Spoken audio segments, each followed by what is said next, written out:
All right. So we're beginning a new series on Hilchos Basar בחלב. Some may be wondering, why are we learning Hilchos Basar בחלב?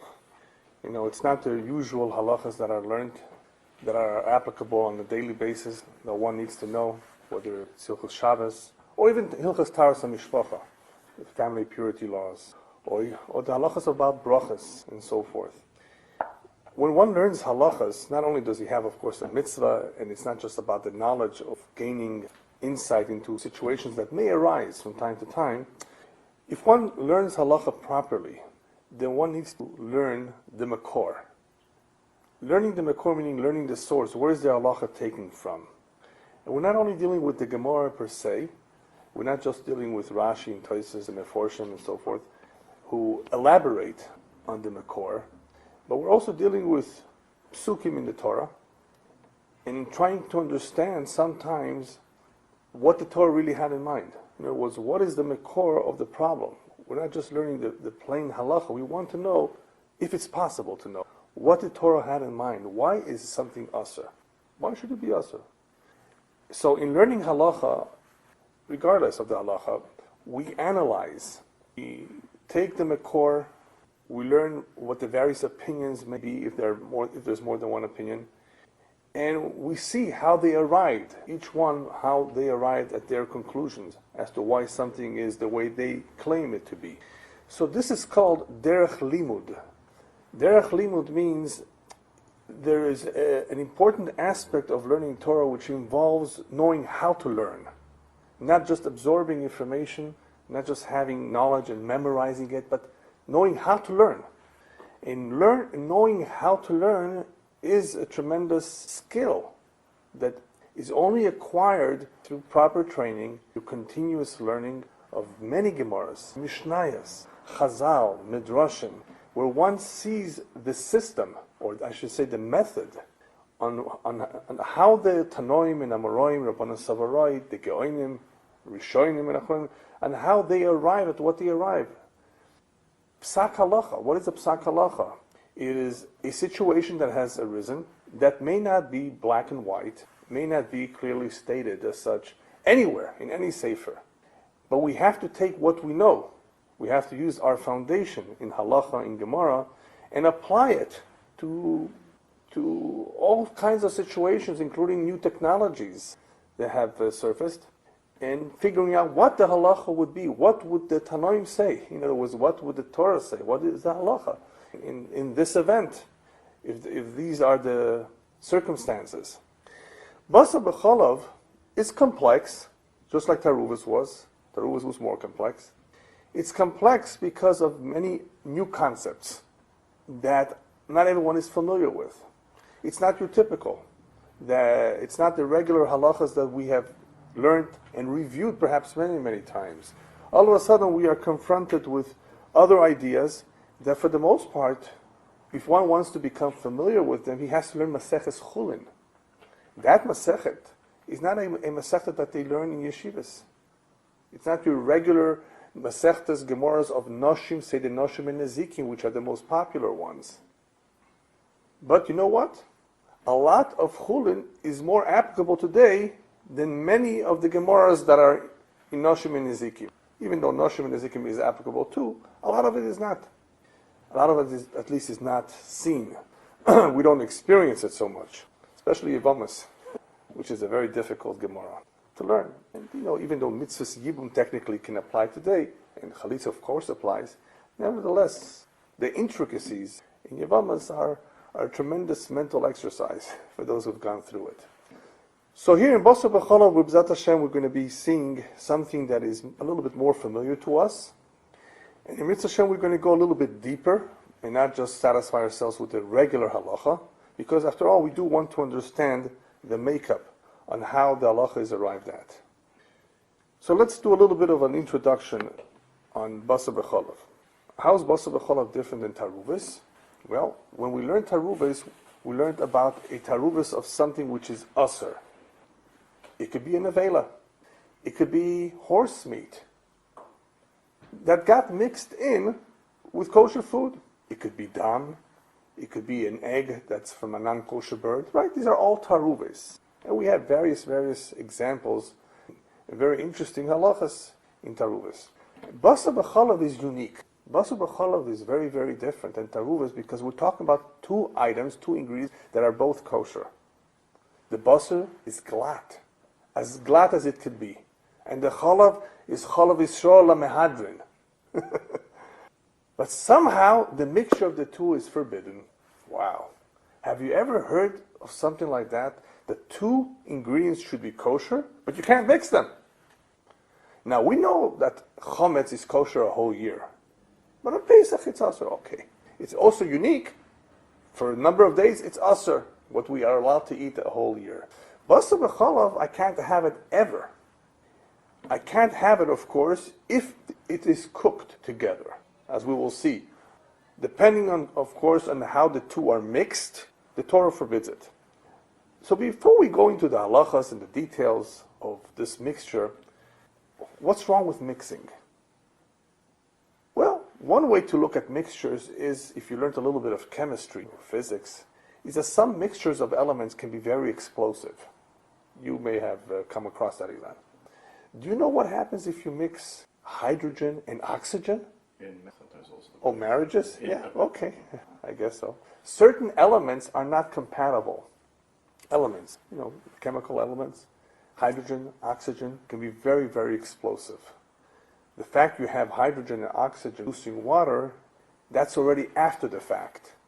But to actually bring about a mixture between the two can be very explosive, and you don't want to try it in your home. Flammable, explosive, and it can become very easily unstable. The atmosphere, as you know, is Baruch Hashem a tremendous, incredible balance of the various gases. We have just as much as we need from the various gases. For the most part, there are many gases. We have nitrogen making up about 78%. We have oxygen making up about 22%. We have argon making up close to 1%. Then there's other gases. They are the three most important gases. But if you think about it, Hashem put these gases in a very strict percentage, because this is how much oxygen we need. You can't have too much oxygen. You can't have too little oxygen in the atmosphere. It could be a lot of trouble too, not only for human beings. So you actually see an incredible design in the balance of the atmosphere, as there is in the balance of many things in creation. The Gemara Nazir says, when it comes to Basar b'chalav, what's unique about it is that you could, as the Lashon says, is torule kulo yomo b'chalbo shori. You can soak the meat in the milk a whole day, and it will still be mutter. The problem will arise when you cook the two. So that's unique.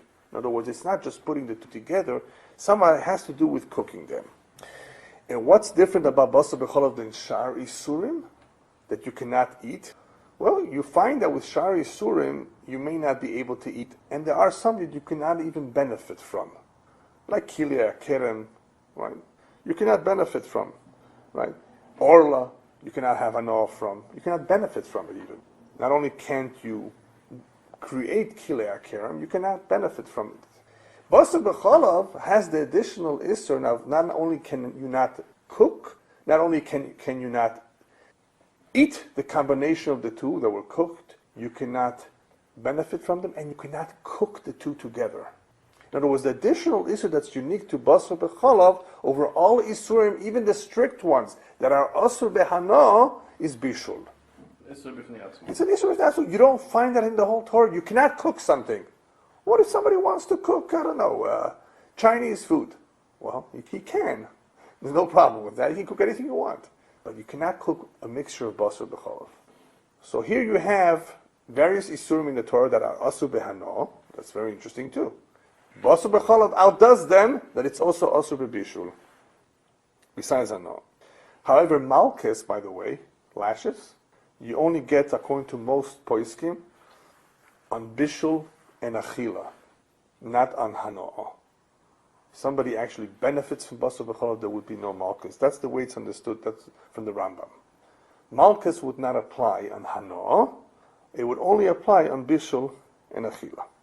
Okay, what's the makor of this issur? How do we know Basar b'chalav is asur? And what's asur about it? We have three. Quick question. Yes. You said means that only if you cooked you would get marcus, one would get marcus for eating. As we will see, and I haven't gotten to that yet, the eating can only be asur min Torah if it was cooked together. I wanted to interpret Right. the hand. Very good. Very good. Yeah. We might as well, since the question was raised. When we talk about eating basar b'chalav min Torah, the iser is only in the event it was first cooked together. If somebody puts a slice of cheese on top of a piece of, and he eats them together, it's not an iser min Torah. It's only asur min rabban. Right? Yeah. So it's good you raised it, but we'll talk about that soon. What is the mekor? The mekor, we find 3 times that the Torah mentions the iser of basar b'chalav. First one's in Parshas Mishpatim. L'shis bikurei ad mosechot tovi beis Adonai Elohecha. That's the mitzvah of bikurim. The first fruits you bring to Yerushalayim. Lo tevashel gedi b'chalev imo. Now let's not ask why it's in the same pasuk. But all right. The second part of the pasuk says Lo tevashel gedi b'chalev imo. Loosely translated in English, do not cook a kid, K-I-D, not a little kid, but the gedi is the calf of an ox, of a goat, of a sheep. They're all called gedi. Lo tevashel gedi, that little kid, b'chalev imo, in its mother's milk. That's Parshas Mishpatim. Let's go to Parshas Kisisa. Same idea.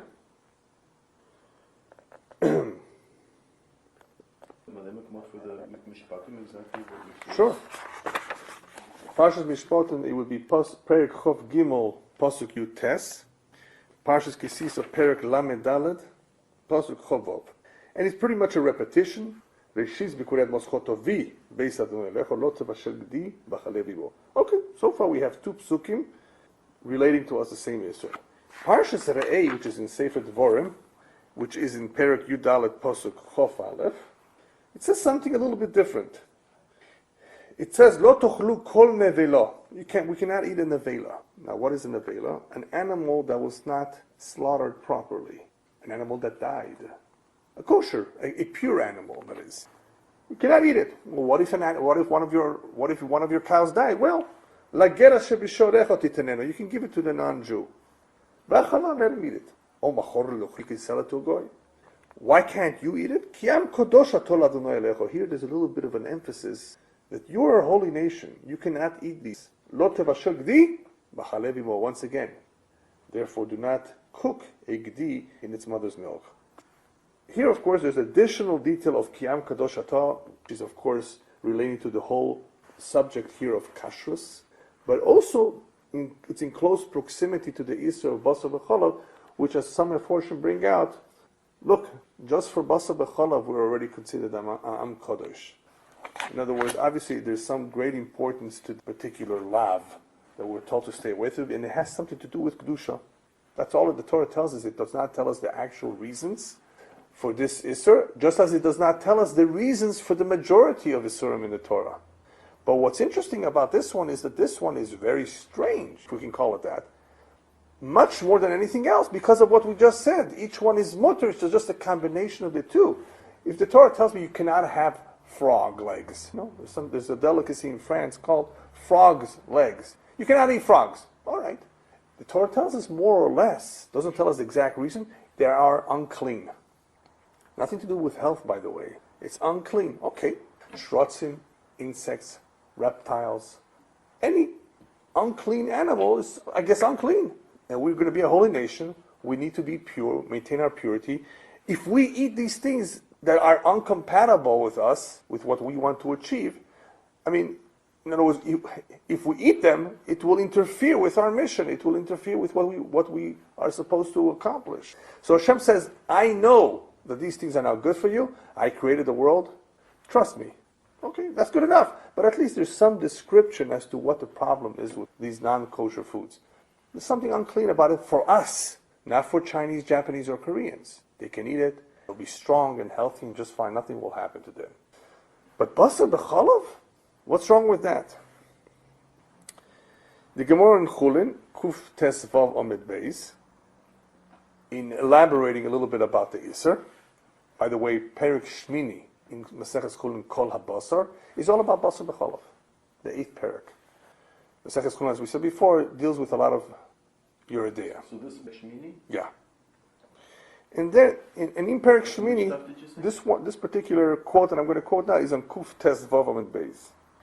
And I said this particular quote because there are various other sugyas that are somewhat related, that are either before or around this particular daf. But this particular quote is the more important one, and that is, we just saw 3 Mekoras for the same Isser. The Torah is not redundant. Why repeat it 3 times? Even though we know Mishnah, Torah, Sefer Devorah, Moshe Rabbeinu repeats all kinds of things. Obviously, we learn a very important halacha from this repetition too. Especially in the way the Torah's language is, the way the Torah spells it out. The Torah doesn't tell us, don't eat it. It says, lo tevashel. Don't cook the 2. But because it says it 3 times, we learn from this that one is le'isur achila, one is le'isur hano, and one is le'isur bishul. From the fact that we have this isur mentioned 3 times, we understand that there are 3 surim in Basar b'chalav. Eating it, benefiting from it, and of course cooking it.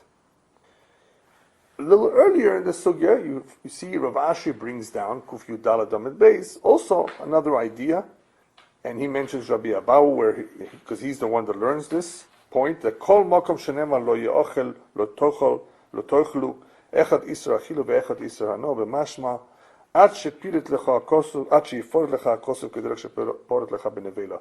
Anytime the Torah says the various languages of eating, lo ye'ochel lo tochlu, we understand that achila prohibition includes hanoah too. So here we have hanoah too, is also in Basar b'chalav, plus the chidush of bishul, because the Torah says lo tevashel. It doesn't say that anywhere else. Lo tevashel g'dir b'chalev imo. But we do know from another diuk in the Torah what Rabbi Elyahu says, that any time it says lo ye'ochel, lo toichel, lo toichlu, it also includes not just achila, it includes also hana. So certain isurim have the isur of achila and hana. The majority have only isur achila. A few have hana too. Basar b'chalav has bishul too. All right. Now, so before we get into the actual halachas, let's try to understand just a little bit, as much as we can, why did the Torah really ask for Basar b'chalav? If at all possible. Kashrus as a whole belongs in the category of chukim. There are mitzvahs which are categorized as mishpatim, laws, ben adam lechavero, ben adam lamokum, between man and man, between us and Hashem. Some of them are logical. Preserve the peace. Don't steal. Even kabed avicha v'imecha is logical, makes sense. Even the goyim by that one. They don't fulfill it always, but right? Honor your father and mother. They can. Yeah, Esav was strong. Yeah, they can relate to that. So we have a lot of mishpatim that are common sense, as the Gemara says, that there are many, many mitzvahs. Had the Torah not been given, we would have learned on our own, even by observing animals. We would be able to figure it out on our own. Shabbos, even though Shabbos is an ois, it's a sign, it's not a mishpat. You know, Tefillin is an ois, Shabbos is an ois, Bris Milah is an ois. It's a different kind of a mitzvah. But it's a great idea. One day a week, have a break. Okay. So we have mitzvahs that somewhat make sense to us. We don't need that much of an explanation. But chukim, anytime you're dealing with the choik, be careful. As the Chachamim tell us, the Eibishter said, chok chakakti, gzeiro hi melefonai. It's a decree. I made a decree, ve'en lecha reshut leharher achareya. You have no permission to even think about it, to wonder about it. So if you try to look up pirushim meforshim on the chukim, like shatnez, poraduma, you're going to have a very hard time. You'll find some ideas of meforshim who attempted. Sefer Achinuch tries to write something about all the mitzvahs. You might find a Ramban, you might find an Ibn Ezra, you might find an Or HaChaim, who may shed some light, and you know what? It may be right. It may be that, after all, a mitzvah may have more than one reason. And we don't know all the reasons. And you're allowed to offer some explanation, as long as it's not, of course, outlandish, as long as it fits in with the norm. It could be that additional explanation that we are giving is acceptable too. So that's what we're going to do right now. We're going to go into a little bit of Kabbalah. Just briefly. What does the Kabbalah have to say about it? Because this is a chok, and whenever we're dealing with a chok, we know that it's not common sense and logical. It must be something deeper. And who gets into the depth of the Torah? The Kabbalah. So what would the Kabbalah have to say about Basar and Chalav? So Kabbalistically speaking, Chalav, milk, is the koach hamashpia. There are various energies, various kochot in this world. One is koach hamashpia, the koach of giving, of nourishing. Milk represents that koach at two times, in two stages. During the stage, it is in the form of blood, as the Chachamim tell us. What is milk? Milk is really blood that has been transformed into milk. This is the Chachamim telling us. It all comes from blood. I mean, after all, a cow is a great invention from Hashem. Look at the machine. You give it a little bit of hay, it produces milk. Great, right? But where does it come from? It's blood. It comes from the blood. So blood gives life to all species. That blood, when it's transformed into milk, continues to nourish life in a different form. When it nurses the calf, or when a mother nurses her child, that milk is the koach hamashpia. It's a giver. Hashem is mashpia, right? There's a koach hamashpia here. Basar, meat, is the koach hamekabel. It's an exact complete opposite koach of mashpia. It is on the receiving end. It is a recipient. It absorbs. It wants. It desires. That's called basar.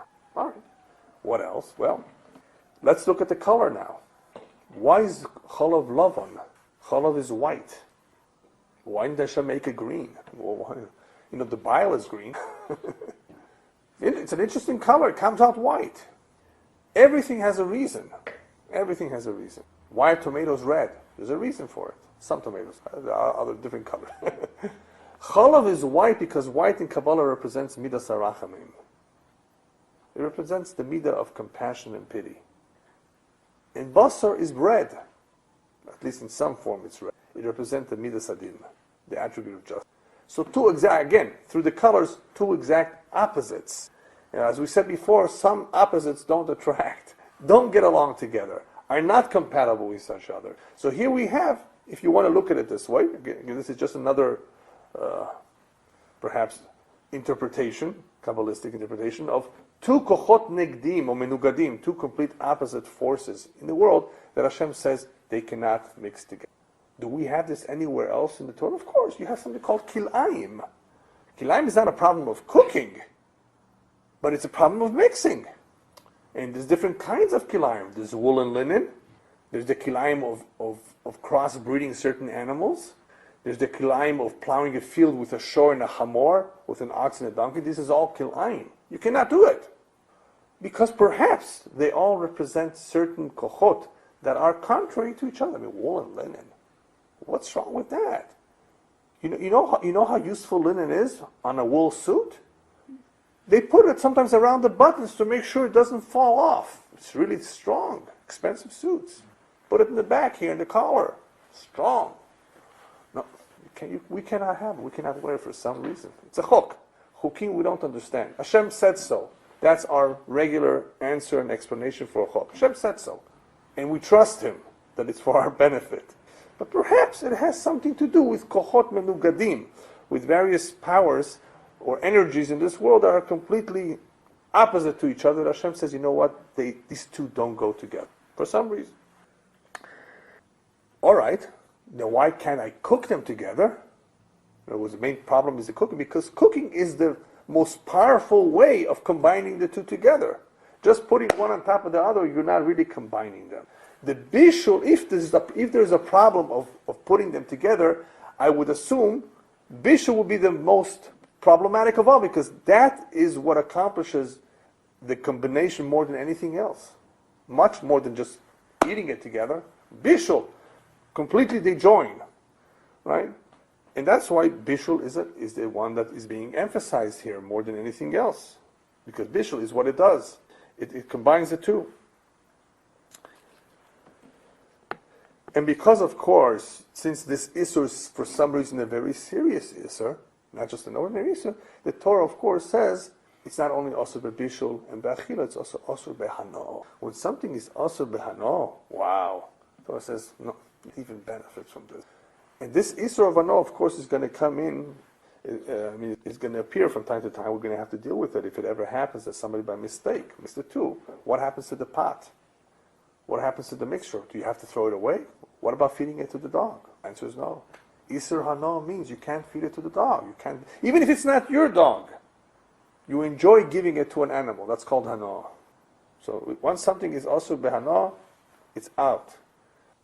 Why is this Asur Behano? Obviously, it must be a very strict Isur.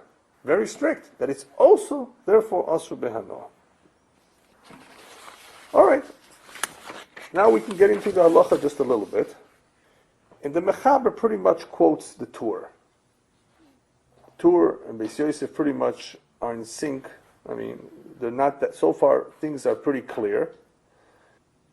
And perhaps I'll first read the Mechaber, and then we'll go into a little bit what he's actually saying. It says in the Torah 3 times, don't cook the kid b'chalev imoy. Why? Echad le'isur bishul ve'echad le'isur achilu ve'echad le'isur ano. Right? As we said before, we have it mentioned 3 times because it includes all 3 prohibitions. 1 to cook, 1 to eat, and 1 to benefit. Why did the Torah say lo tevashel? Why did the Torah just say lo toichal or lo teochel? The Torah called or considered achila, and used the language of bishul to include or to relate to that. Loimar, to tell us she'eino osur min haTorah elo derech bishul, that the only way it will be osur min haTorah is if you cooked it. In other words, whether you're eating it, whether you're benefiting from it, it's only osur if it was first cooked. That's the meaning of it. Aber midrabanan, by the way, osur bechol inyan. Midrabanan, that's something else. Midrabanan, by rabbinic decree, it will be osur even if you don't cook them together. The Ramah just adds that called basar bechol of she'eino osur min haTorah, any basar bechol that is not forbidden by the Torah, mutar behana. It will be mutar behana. Okay, we'll discuss the Ramah a little bit later. What did the Mechaber so far tell us? Mechaber Mais is quoting the Tur, which Beis Yosef brings down, is really what the Rashba also says, that the only time you really have an Isur min haTorah is if the combination of the 2 went through the cooking process. So, the Torah therefore did not write Beferish, Isur Achila and Hano, right? Elamai, they were included in Bishul. Had the Torah written specifically Hano and Achila, I would not have learned this Chiddush, that the only time it's really Asur is if it was first cooked.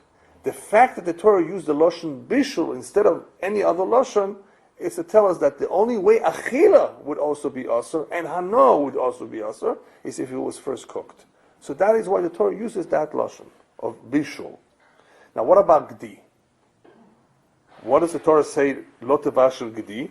Gdi is lav dafka, as the Aruch HaShulchan points out very nicely here. What is a Gdi? A Gdi applies to a shore.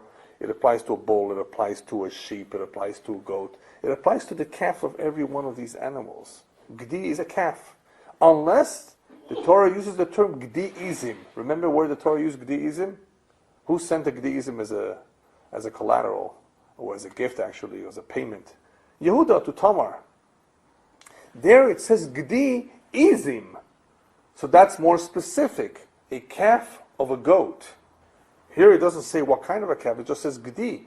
So therefore, since it only says Gdi, it could mean any one of the kosher animals. A bull, a sheep, or a goat. Why does it say Bachalavimo? In other words, why? Is it only his mother? What about somebody else's mother? So the answer is, Dibra Torah b'loshen hoveh. When we're talking about a Gdi, we're talking about its mother. It's a calf. It's nourishing, it's getting its milk from its mother. But it does not mean to exclude other mothers too. It's just that the Torah uses a typical situation where a calf is nursing from its mother. That's all. Not that it comes to exclude someone else's mother. But as we will see, there are certain types of basar b'chalav that will be also midrabanan. In other words, it's not. In other words, the Torah does specify this language for a reason. There are certain meats or certain animals that would not be forbidden in the Torah to mix with milk. Not that we can have it, but in the Torah it would not be asur. Okay. The Aruch HaShulchan, I think, adds I believe, I don't know why they don't bring it up over here right away. Aruch HaShulchan adds an additional very important detail in basar b'chalav, and that is something called shelo kederech hana'asan, which is an important concept that comes up in Halacha from time to time. It comes up in Pesach by Chometz. Shelo kederech hana'asan means basically that you have something not in the usual typical way that it is consumed. Not eaten, maybe swallowed as a pill. I mean, something which is shelo kederech hana'asan, not in the usual way that it is eaten. So the Aruch HaShulchan, very, very importantly, very, very much to the point, brings out this point that basar b'chalav, in addition to the fact that it's different in all isurim, that bishul is asur, basar b'chalav is also unique in the same way that like kilei akerem is, that you cannot have hanoah shelo kederech hana'asan, even if it's not the regular way. What would be an example shelo kederech hana'asan of basar b'chalav? You have the basar b'chalav, make sure it's cooked, and somebody poured in something very, very bitter. Shampoo. I don't know, something that really, really made the whole thing very bitter tasting. And that's shelo kederech hana'asan. You can't enjoy that. We learned in Taaruvot, we had that example more or less in Taaruvot, that something that is made pogum, it's pogum. Remember that? Remember the famous pogum? There's different kinds of pogum.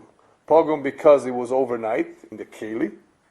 The keli itself is pogum, right? It's not a bein yoima. So the belua, the tam that's belua in the keli, it helps us a lot. I mean, if your wife tells you one day, oh no, I used the wrong pot or pan or spoon, it helps to know if it's ben yoim or not. It helps us a lot, right? I mean, you still may have to do hagala, okay, but you want to know what to do with the food. That's the ikar. So we know there's something called listen tam nifgam. Thank you. And we learned remember about the mice falling in? Yeah. Mice falling in. We had all kinds of possibilities of how something can become pogum. Pogum me'atzmoi. If itself it's pogum, the whole thing is pogum to begin with. Or something made it pogum. All right. If basar b'chalav is also shelo kederech hana'asan, which means not even if it's not the usual way of benefiting from it, it means I cannot have it even if it's bitter, even if it's pogum, as long as the formation of the basar b'chalav was natural, was not pogum to begin with. All right, that's a very important if. As long as, obviously, if you start off with something pogum, then it's not. Which case you mean? As long as the basar b'chalav were formed from the initial stage when they are combined, they were okay. They were edible. But if from the very start, when you're combining them, from the very start, you're combining things that are not edible, you don't have a basar b'chalav problem. Aha. Because I wasn't sure Right. But if you have a basar b'chalav already produced through the cooking process, and now you make it pogum, it's still asur. Wow, it's a chiddush. Well, yeah, the chiddush is because it's also shelo kederech hana'asan. Comes along the Aruch HaShulchan and goes one step further. I'm willing to bet, he says in his language, that it would also be asur if it's totally not royu la'achila, if it's totally not edible, which is a chiddush.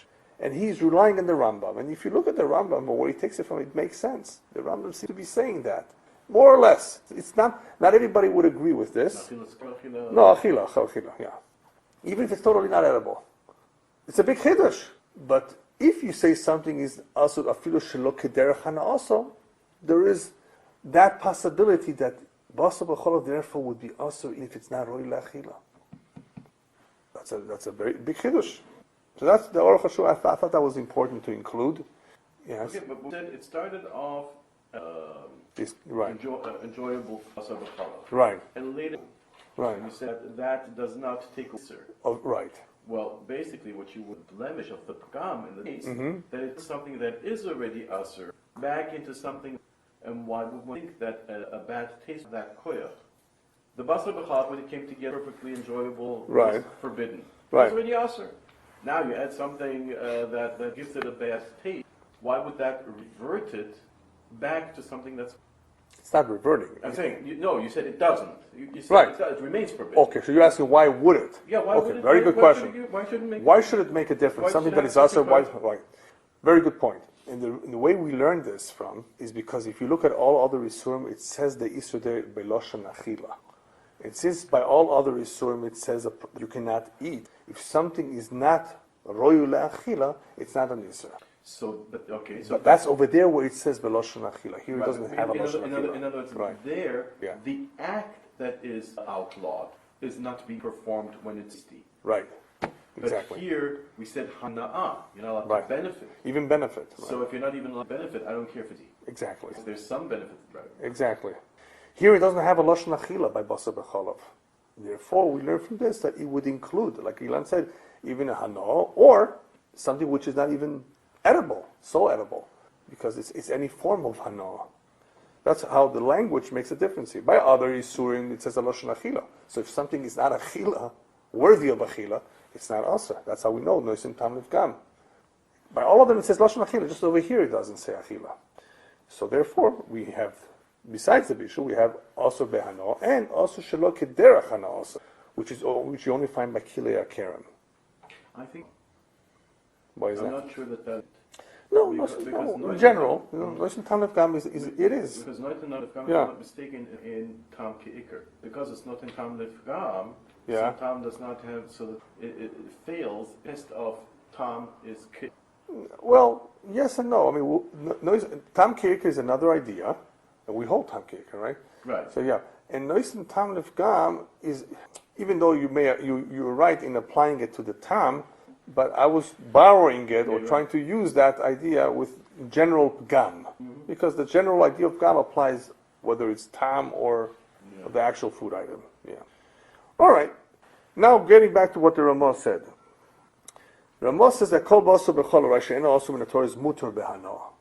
The Marshal disagrees with this, but the Shach and Taz do not go along with the Marshal. But that is the way we hold, and this can make a big difference. If a basar b'chol for some reason is not also in the Torah, it would at least be also behana, which means I would have been able to give it to the goy, sell it to the goy, whatever. Give it to the dog. Yeah, it would make a big difference if something's not also. Now, what does he mean by basar b'chol she'ena also in the Torah? Even though we're going to be seeing some of this in the Mechaber himself, I'll just tell it to you outside for the time being, because I think we'll cover the other seifim Thursday. Even though Thursday is a fast day, I think by the time we come here, we'll make a short shir maybe. Short shir. It's a short fast. It's a short fast. I think we should be able to do it. Hopefully, I'll be feeling okay. Yeah, I think so. Like this, we can go ahead and not skip too much.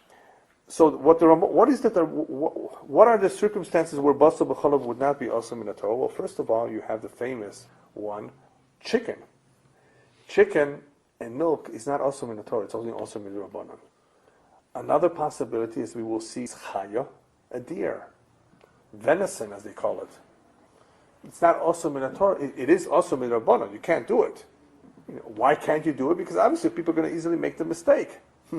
Not only do you have the problem of maris ayin, that people may see you and not know what you're doing and learn from you, but you also have the problem of you may make the mistake and you may get used to it and you may eventually mix it up. So it's awesome in the Rabbanan. So we have chaya, we have chicken, any bird. What else? Any form of mixture that is not bishul. Famous one that we learned in Taaruvot was kavush, soaking, which is what the Gemara was also mentioning here. Even if you soaked it a whole day. So soaking it, there's no issue to do it, by the way. No issue to do it. But there is an issue to eat it, if it was soaked. Right? Soaking is not called bishul. Even though kavush kemevushal, it's a famous klal, which we'll see in Melicha too, Melicha, which is actually something a little bit different. Kavush kemevushal. Kavush has tremendous koach. I mean, after all, that's how you make pickles, no? You soak it in brine, it does something to the food after 24 hours. Herring, yeah. It absorbs. I mean, you use the right ingredients and you really have it done in no time. You don't even need 24 hours. Remember, we spoke a little bit about the differences of of the shear of how much time is required to make something kavush, depending if it's roteach or not. What are the ingredients? So kavush, the piece of meat, is sitting in milk, and the meat has absorbed tam of chalav. That's what's interesting. The chalav has absorbed tam of the meat. And guess what? It's not asur min Torah. They have absorbed. It's not bishul. Kavush is not bishul. So it's not asur min Torah. Right. Kavush is not asur min Torah. Chicken meat and milk. Right? You think that. Yeah, you can think that. Yeah. As a matter of fact, Yeah. the Gemara brings such when they had Yeah. it was. Yeah. So kavush or nimlach, that was the other one, salting, would not be asur min Torah. It's not called bishul. So, as we said, you can give it to a goy, you'd be able to sell it. The gdera would not be asur. You would be able to have a no from it. The Bach, I think, is the one that brings down that it would be asur min Rabbanon, even in a tmeya. In other words, an animal that is a non-kosher animal. As we will see in the Mechaber itself, the Mechaber makes the chilukim of which animals are asur min Torah, which ones are only asur Rabbanon. The Bach brings down, he wants to include tmeya too. Not everybody, for the most part, doesn't agree with it. Now, why would the Bach want to say that? What difference does it make? A behemoth tmeya, you can't eat it anyway. It's also because it's a behemoth tmeya. Would that make a difference if basar b'chalav applies to behemoth tmeya or not? Tricky question here. Yeah, no, I recall it. They say that the Bach had a reason. Why would you want to say that a behemoth tmeya? Let's take a behemoth dog, right? Behemoth tmeya.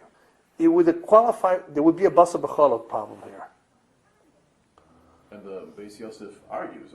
No, the Torah, no. He argues and saying it's misspoken. Yeah, but the Bach seems to be adding that, but no one else cannot. So the idea possibly is very simple, because it would make a difference with Hanan. If you hold something is basar b'chalav, by basar b'chalav everybody holds Hanan. No, Raisa. The Raisa. If you hold like the other sheet is that you say Hanan b'shari surim anyway. But isn't that? Yes, b'shari surim, right. If you hold Hanan anyway, b'shari surim is the Rabbanon, so this is not really a question at all. Right? Even so, it will be the difference per bond. Yeah. But by basar b'chalav, everybody holds Hanan. Remember Hanan, is a deraisa. So if you hold that this may be a potential problem of basar b'chalav, then you may have a problem of Hanan. But everybody basically does away with it. They don't include it as a problem, as a Hanan, or as a basar b'chalav. They just forget it. What is interesting, and I was going to do it next time, but since we're talking about behemoth tmeya, is what if it's a treifa or a nevela? So you should have an issur of cooking even by a treifa. Yes, there will still be an issur of cooking it, and a problem of hana, but there won't be a problem of bishul. Of achila. Why not?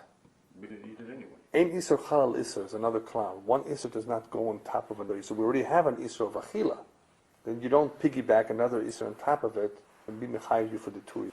So if the animal was not slaughtered perfectly, or it had a sircha, it was treif, a hole in the heart, and it's a treif animal, but it's a cow, you would still have the isur bishul of basar b'chalav. You would still have the isur hana of the basar b'chalav, but that would be one exception where the isur achila would not apply, only because if you were to eat it, you would be over on a different isur, on the eating of a nevela or a treifa. Even without the milk. Even without the milk, right. But the milk, if it hadn't been hazard, Right. would be permitted. Meat of a treifa, meat of a kosher animal, Right. not a treif animal. Yeah, but you still have, what do you have in the milk? You have the tam of the basar Right, of a of a treif, so you still have it. You still have a treif. So you'd have basar. You still have a treif. You're having the so tam. we depend on the I basar think b'chalav? so.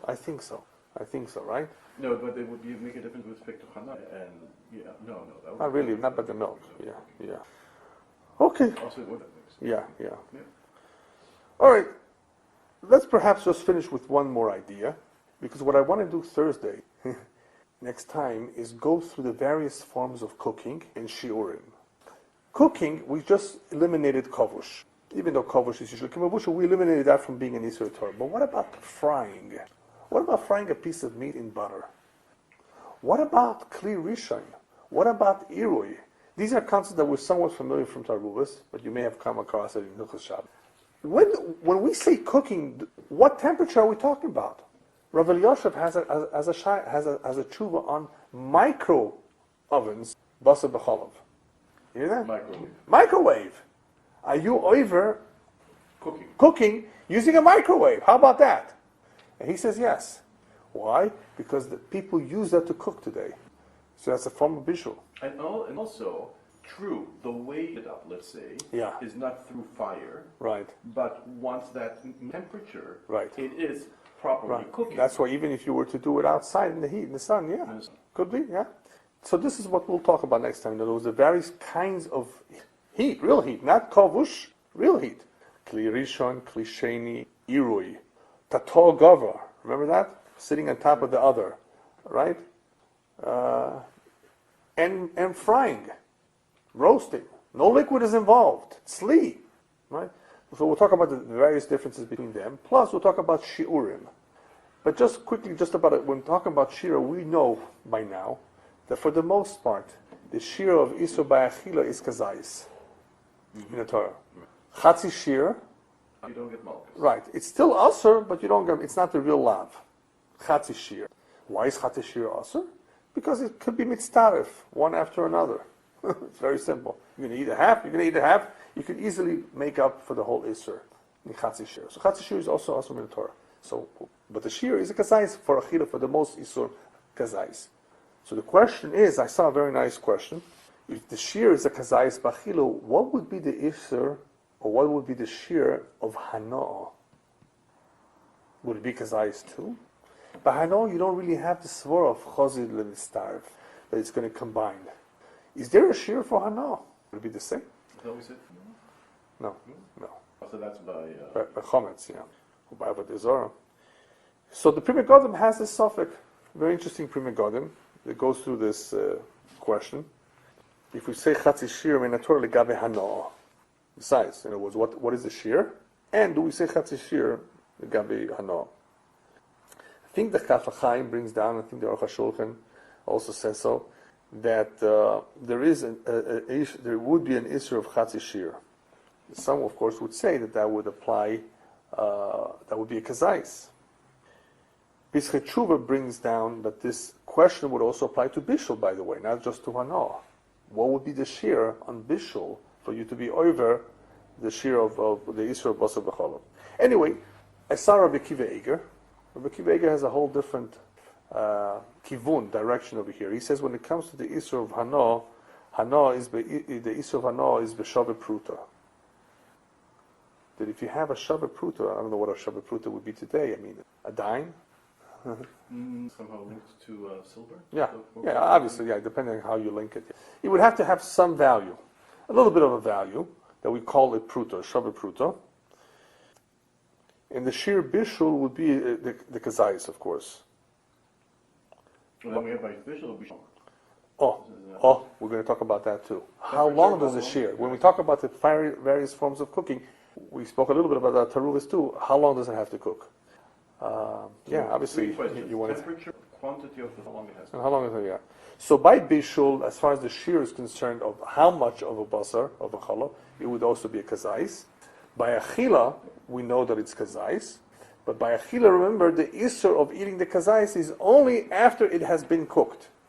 Other than that, I mean, we don't have an issur min Torah, but we do have an issur min Rabbanan. All right, I think we'll stop over here, Mitzvah Shem, and we could next time.